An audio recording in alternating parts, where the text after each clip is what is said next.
Hello दोस्तों। स्वागत है आपका स्टोरी बुनकर चैनल में। मैं नीतू, आपकी कहानी दोस्त। और आज की कहानी है चालाक लोमड़ी और समझदार किरकिचो। एक बार की बात है, दक्षिण अमेरिका के जंगलों में एक लोमड़ी और एक किरकिचो रहते थे। दोनों बहुत अच्छे दोस्त थे और अपना सारा समय जंगल में इकट्ठे खेलते कूदते बिताते थे। एक दिन किरकिचो ने सोचा कि वह इस तरह अपना समय नहीं गंवाएगा। उसने खेती करने की ठान ली और अपनी थोड़ी सी पूंजी से एक टुकड़ा जमीन खरीदी। जमीन के चारों ओर वह तार बांधने में जुट गया। किरकिचो को इस तरह मेहनत करते देख लोमड़ी हैरत में पड़ गई। वह सोचने लगी, यह मेरा दोस्त जो अब तक अपना जीवन मेरे साथ मौज मस्ती में बिताता था, अब अचानक कमर तोड़ मेहनत क्यों कर रहा है। लोमड़ी ने किरकिचो से पूछा, भाई किरकिचो, तुम यह तार क्यों बांध रहे हो? प्यारे दोस्त, मैं यहाँ खेती करूंगा और पैसे कमाऊंगा, किरकिचो ने जवाब दिया। किरकिचो की बात सुनकर लोमड़ी का माथा ठनका। उसे अपने दोस्त पर शक होने लगा। उसने सोचा, किरकिचो पैसे क्यों कमाना चाहता है? कहीं वह मुझसे ज्यादा अमीर और प्रसिद्ध तो नहीं होना चाहता? अगर ऐसा हुआ तो सब जानवर उसकी वाह वाह करेंगे और उसका बहुत नाम होगा। अब लोमड़ी को चतुर लोमड़ी का खिताब यूं ही तो नहीं मिला है। उसने किरकिचो को उल्लू बनाने के लिए एक चाल सोची।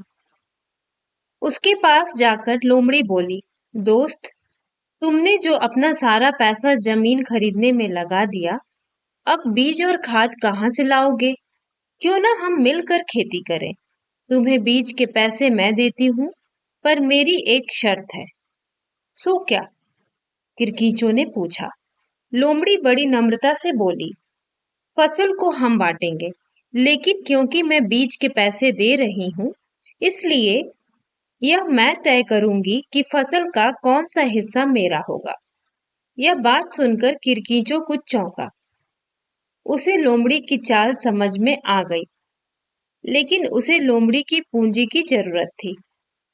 इसलिए वह बहुत नरमाई से बोला, बहुत बहुत शुक्रिया प्यारी लोमड़ी, आखिर तुमने दोस्ती का धर्म निभाया है। मुझे तुम्हारी यह बात मंजूर है।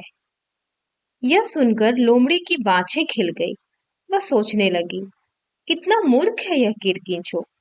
प्रसन्न होकर वह बोली, इस साल फसल का जमीन के ऊपर का हिस्सा मेरा होगा और नीचे का तुम्हारा। किरकिचो थोड़ा घबराया, लेकिन फिर वह सोचने लगा, इस लालची लोमड़ी को सबक सिखाना होगा। अगले ही दिन उसने खेत पर हल चलाया और आलू बीजे। यह देखकर लोमड़ी आग बबूला हो उठी, पर क्या करती। जब कुछ दिनों बाद फसल कटी तो किरकिचो को सारे आलू मिले और लोमड़ी को पत्ते। लोमड़ी ने भी कच्ची गोलियां नहीं खेली थी। इस बार तो जो हुआ सो हुआ। अब की बार जमीन के ऊपर का हिस्सा तुम्हारा और नीचे का मेरा। इस बार बुद्धिमान किरकिचो ने गेहूं बोया। फिर क्या था, फसल कटी और लोमड़ी को मिली जड़ें और किरकिचो को गेहूं। अब तो लोमड़ी के गुस्से का ठिकाना नहीं रहा। उसकी सारी चालें नाकाम हो रही थीं। कुछ दिनों तक वह सोचती रही कि अब क्या किया जाए। आखिरकार उसने किरकिचो से कहा, मेरा सारा पैसा तो खत्म हो चला है और पिछली 2 फसलों से मुझे कोई भी लाभ नहीं हुआ। अब की बार जो भी फसल होगी, उसका ऊपर का और निचला हिस्सा मेरा होगा और बीच का तुम्हारा। यह कहकर लोमड़ी सोचने लगी कि अब की बार तो किरकिचो को मुंह की खानी पड़ेगी। लेकिन किरकिचो के पास इस चाल का भी तोड़ था। अब की बार उसने मक्का उगाया। फसल कटी तो लोमड़ी के हाथ आए ऊपर के पत्ते और नीचे की जड़ें, जबकि किरकिचो को मिले बढ़िया मक्की के दाने। अब तो लोमड़ी से रहा न गया।